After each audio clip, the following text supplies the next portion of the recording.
예레미야서 40장 1절에서 16절까지 말씀을 교독해서 읽도록 하겠습니다. 사령관 느부사라단이 예루살렘과 유다의 포로를 바벨론으로 옮기는 중에 예레미야도 잡혀 사슬로 결박되어 가다가 라마에서 풀려난 후에 말씀이 여호와께로부터 예레미야에게 임하니라. 사령관이 예레미야를 불러다가 이르되 내 하나님 여호와께서 이곳에 이 재난을 선포하시더니 여호와께서 그가 말씀하신 대로 행하셨으니 이는 너희가 여호와께 범죄하고 그의 목소리에 순종하지 아니하였으므로 이제 이루어졌도다. 이 일이 너희에게 임한 것이니라. 보라, 내가 오늘 내 손에 사슬을 풀어 너를 풀어 주노니 만일 내가 나와 함께 바벨론으로 가는 것을 좋게 여기거든 가자. 내가 너를 선대하리라. 만일 나와 함께 바벨론으로 가는 것을 좋게 여기지 그만두라. 보라, 온 땅이 내 앞에 있나니 내가 좋게 여기는 대로 옳게 여기는 곳으로 갈지니라 하니라. 예레미야가 아직 돌이키기 전에 그가 다시 이르되 너는 바벨론의 왕이 유다 성읍들을 맞도록 세운 사반의 손자 아이감의 아들 그다랴에게로 돌아가서 그와 함께 백성 가운데 살거나 내가 옳게 여기는 곳으로 가거나 할지니라 하고 그 사령관이 그에게 양식과 선물을 주어 보내매 예레미야가 미스바로 가서 아이감의 아들 그달에게로 나아가서 그 땅에 남아 있는 백성 가운데에서 그와 함께 사니라. 들에 있는 모든 지휘관과 그 부하들이 바벨론의 왕이 아이감의 아들 그달에게 그 땅을 맡기고 남녀와 유아와 바벨론으로 잡혀가지 아니한 빈민을 그에게 위임하였다 함을 듣고 그들 곧 느다냐의 아들 이스마엘과 가레아의 두 아들 요하단과 요나단과 단후мет의 아들 스라야와 느도바 사람 에베의 아들들과 마아가 사람의 아들 여사냐와 그들의 사람들이 미스바로 가서 그다라에게 이르니 사반의 손자 아이감의 아들 그다라가 그들과 그들의 사람들에게 맹세하며 이르되 너희는 갈대아 사람을 섬기기를 두려워하지 말고 이 땅에 살면서 바벨론의 왕을 섬기라. 그리하면 너희에게 유익하리라. 보라, 나는 미스바에 살면서 우리에게로 오는 갈대아 사람을 섬기리니 너희는 포도주와 여름 과일과 기름을 모아 그릇에 저장하고 너희가 얻은 성읍들에 살라 하니라. 모압과 암몬 자손 중과 에돔과 모든 지방에 있는 유다 사람도 바벨론의 왕이 유다 사람을 남겨둔 것과 사반의 손자 아이감의 아들 그데라를 그들을 위하여 세웠다 함을 듣고 그 모든 유다 사람이 쫓겨났던 각 처에서 돌아와 유다 땅 미스바에 사는 그들에게 이르러 포도주와 여름 과일을 심히 많이 모으니라. 가레아의 아들 요하난과 들에 있던 모든 군 지휘관들이 미스바에 사는 그들에게 이르러 그에게 이르되 암몬 자손의 왕 바알리스가 내 생명을 빼앗으려 하여 느다냐의 아들 이스마엘을 보낸 줄 내가 아느냐 하되 아이감의 아들 그다랴가 믿지 아니한지라. 가레아의 아들 요하난이 미스바에서 그다랴에게 비밀이 말하여 이르되 청하노니 내가 가서 사람이 모르게 느다냐의 아들 이스마엘을 죽이게 하라. 어찌하여 그가 내 생명을 빼앗게 하여 내게 모인 모든 유다 사람을 흩어지게 하며 유다의 남은 자로 멸망을 당하게 하랴 하니라. 그러나 아이감의 아들 그데라가 가레아의 아들 요하난에게 이르되 내가 이 일을 하지 말 것이니라. 내가 이스마엘에 대하여 한 말은 진정이 아니니라 하니라. 아멘. 예전에 제가 모처럼 분리수거를 하러 나갈 때 저희 아들이 제 모습을 보면서 엉엉 울었던 적이 있습니다.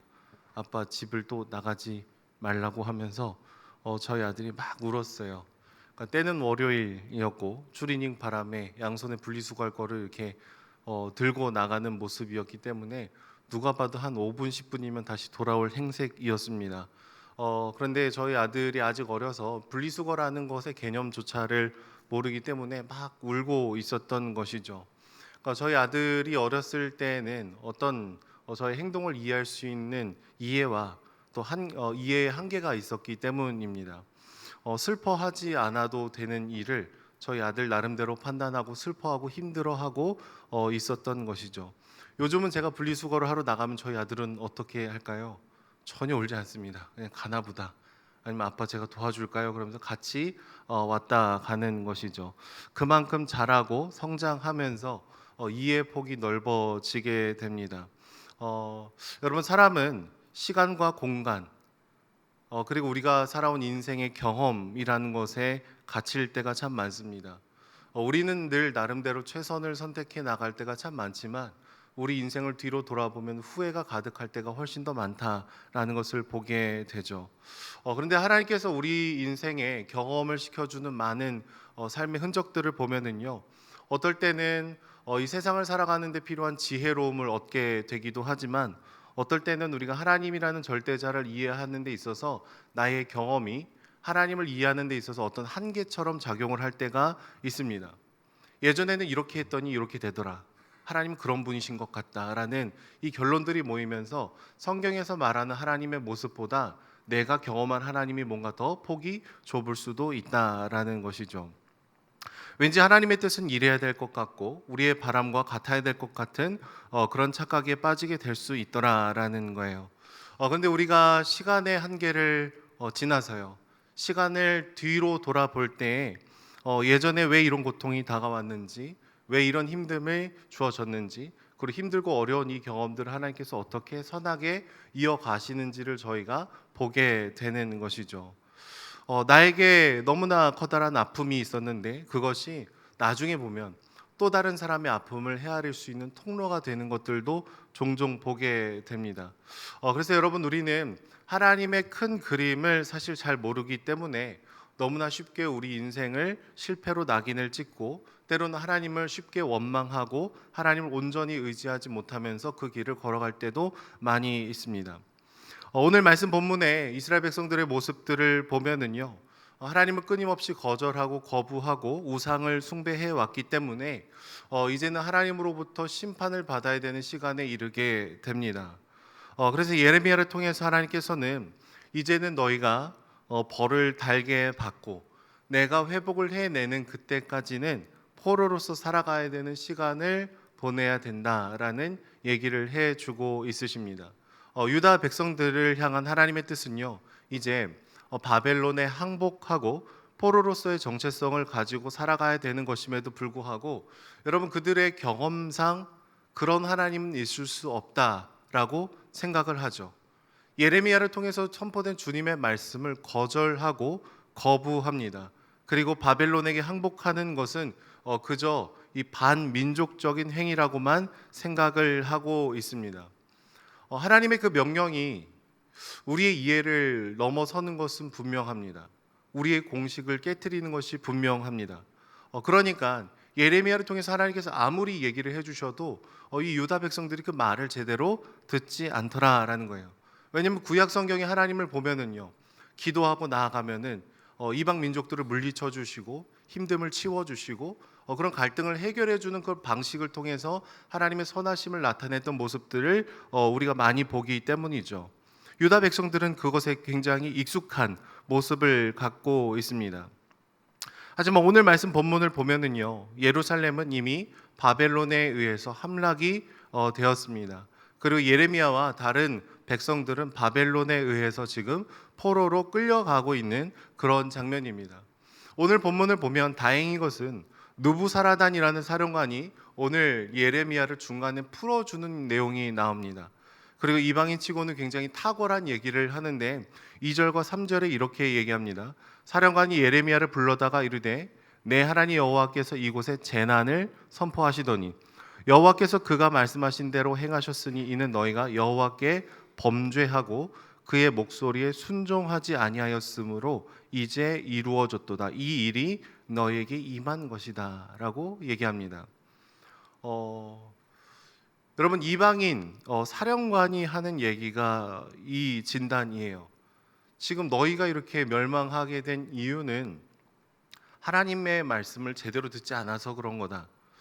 여러분, 불신자들의 입장에서 이런 말을 듣는다면 우리의 마음은 어떨 것 같습니까? 굉장히 당황스럽겠죠. 나는 그 말을 잘 받아들이지 않았는데 오히려 하나님을 믿지 않는 이 사람이 더 정확하게 진단을 해주더라라는 거예요. 그리고 예레미야에게 세 가지의 선택지를 줘요. 네가 나와 함께 바벨론으로 가면은 내가 잘해줄게. 두 번째는요, 네가 가고 싶은 곳 어디든지 가라. 세 번째는 유다 땅에 남아 있는 사람들을 다스리기 위해서 세워놓은 총독이 있는데 그다라에게 가서 함께 지내라. 근데 네가 하고 싶은 거 다 해라. 이 세 가지의 선택지를 오늘 본문에서 주고 있습니다. 예레미야는 이 선택지들 속에서 세 번째를 받아들입니다. 그리고 미스바에 가서 남아 있는 유다 백성들 그리고 그다랴를 만나게 되는 것이죠. 가나안 땅에 남아 있는 백성들과 함께하는 것으로 결정을 내리게 됩니다. 여러분, 가나안 땅에 남아 있는 백성들은 어떤 사람들이었을까요? 예레미야 39장 10절의 말씀을 보면은 아무 소유가 없는 빈민을 유다 땅에 남겨두었다라고 얘기를 하고 있습니다. 그러니까 포로로 잡혀가지 않았던 사람들은 다윗의 후손들이 그 땅을 다스릴 때에 아무런 소유를 갖지 못했던 빈민에 가까운 사람들이었습니다. 그런데 여러분, 우리가 한 가지 기억을 해야 되는 것은 정말로 이 땅이 하나님의 통치를 받고 함께 살아갔더라면 여러분, 이 약속의 땅 안에서 아무런 소유가 없는 빈민은 사실 존재하지 않았어야 됐죠.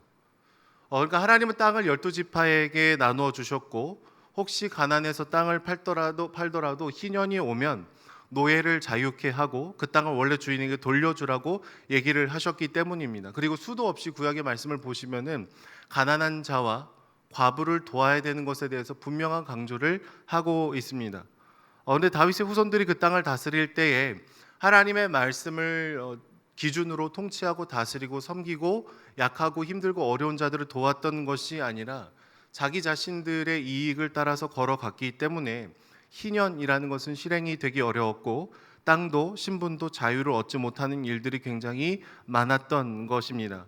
그런데 아이러니하게도 지금 다윗의 왕조가 완전히 무너져 내리자 아무런 소유가 없었던 빈민들에게 다시 땅이 돌아가고 포도원이 돌아가는 일들이 일어납니다. 12절의 말씀을 보면은 포도주와 여름 과일이 심히 많이 모였다라고 얘기를 하고 있어요.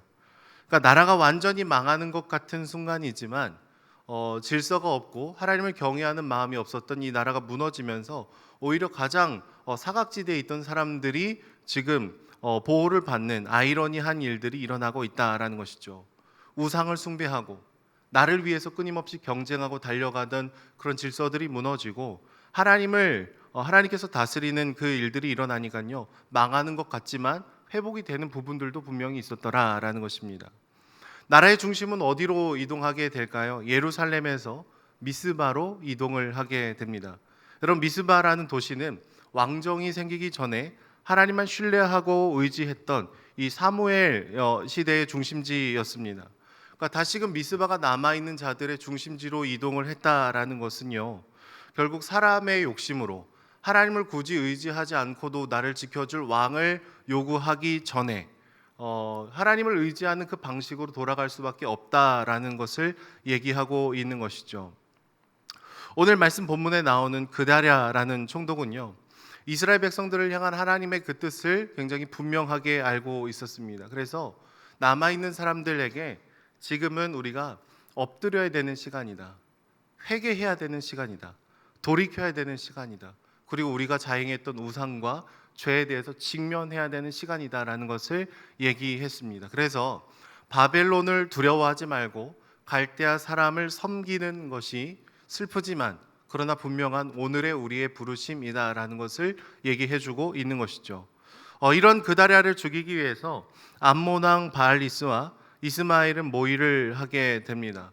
많은 성경학자들은 이스마엘이 다윗 왕조의 후손이기 때문에 다윗 가문과 상관없이 망했음에도 불구하고 태평성대가 이루어지는 것, 그리고 바벨론에 항복하는 이 그다랴를 반민족적인 사람으로 규정을 짓고 싶어 했을 것이라고 얘기를 하고 있습니다. 그러니까 이런 모의에 대해서 요하나는요, 이렇게 얘기합니다. 당신이 죽으면 유다의 남은 사람들은 멸망하게 됩니다.